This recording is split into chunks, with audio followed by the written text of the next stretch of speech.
Already काट किया।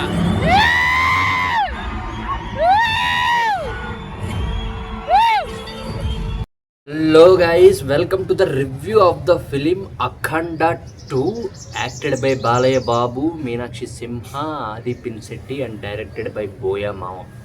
ఇంకా మూవీ మ్యాటర్కి వచ్చేసేదనగా గుద్ద పగిలిపోయింది సినిమా. చెప్తున్నా గుద్ద పగిలిపోయింది అంతే. No logics, no physics, only Balayya's magic.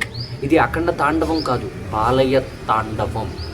అంటే అంటే మనం అఖండ నుంచి ఏం ఎక్స్పెక్ట్ చేస్తాం? అఘోరా కింద బాలయ్య బాబు చేసే విధ్వంసానేగా ఎక్స్పెక్ట్ చేసేది. తను ఎలా రియాక్ట్ అవుతాడు, ఎంతమందిని ఎలా చంపుతాడు, అసలు తన ఎంట్రీ ఏంటి, తను చెప్పే డైలాగ్స్ ఏంటి, తను ఎలా వస్తూ ఉంటాడు, దానికి తమనన్న బీజిఎం ఎలా కొడతాడు అనేది కదా మనకి కావాల్సింది. సో అంతేగాని ఎక్స్పెక్ట్ చేయలేని లాజిక్స్, ఎక్స్పెక్ట్ చేయలేని ఫిజిక్స్ ఇవన్నీ మనకు అవసరం లేదు. బాలయ్య బోయపాటి కాంబినేషన్ అంటే అందరూ ఎక్స్పెక్ట్ చేసేది ఏంటంటే బాలయ్య బాబు అఘోరా గెటప్లో ఏం చేస్తాడు, ఎంతమందిని ఎలా చంపుతాడు, తను దైవం కోసం ఏ విధంగా మాట్లాడతాడు, ఎలా రియాక్ట్ అవుతాడు, వాళ్ళ కూతుర్ని ఎలా కాపాడతాడు, ఎవరెవరిని త్రిశూలంతో ఎలా చంపుతాడు, ఎలా పొడుతాడు అనేది మనం ఎక్స్పెక్ట్ చేస్తాం. అఖండ 2లో అవన్నీ పుష్కలంగా ఉన్నాయి. లిటరల్గా చెప్పాలంటే అఖండతో కంపేర్ చేస్తే అఖండ 2లో హింస చాలా ఎక్కువ ఉంది. అఘోరాని చాలా బాగా చూపించారు. నాకు ఎస్పెషల్లీ బాగా నచ్చింది. అఖండ 2లోకి మన ఎంట్రీ అవ్వగానే అఖండ ఫిల్మ్లోకి సంబంధించిన స్టోరీ పార్ట్లుగా మనకి మెయిన్ పాయింట్స్ అన్నీ ఫస్ట్ డిస్ప్లే చేస్తారు. అది చాలా బాగా అనిపించింది నాకు. ఎందుకంటే అఖండ సినిమా వెంటనే మనకి గుర్తొస్తుంది.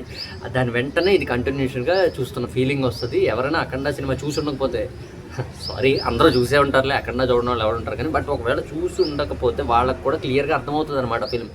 అంత క్లియర్గా ఎక్స్ప్లెయిన్ చేశారు. సో అక్కడి నుంచే కొట్టేసాడు అయ్యే మార్కులు బోయపాటి సీన్. ఎంట్రీ అఖండ సీన్స్ ఎప్పుడైతే వేసాడో అక్కడి నుంచే పగిలిపోయిందనమాట.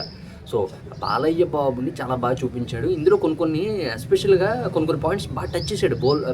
బాలయ్య కాదు, బాలయ్య బోయపాటి చూసారా, రెండు కలిసిపోయే పేర్లు. నేనే కన్ఫ్యూజ్ అవుతున్నాను. అంటే వాళ్ళ బాండింగ్, వాళ్ళు తీసే సినిమాలు కూడా అంత మెర్జ్ అవుతున్నాయి అనమాట.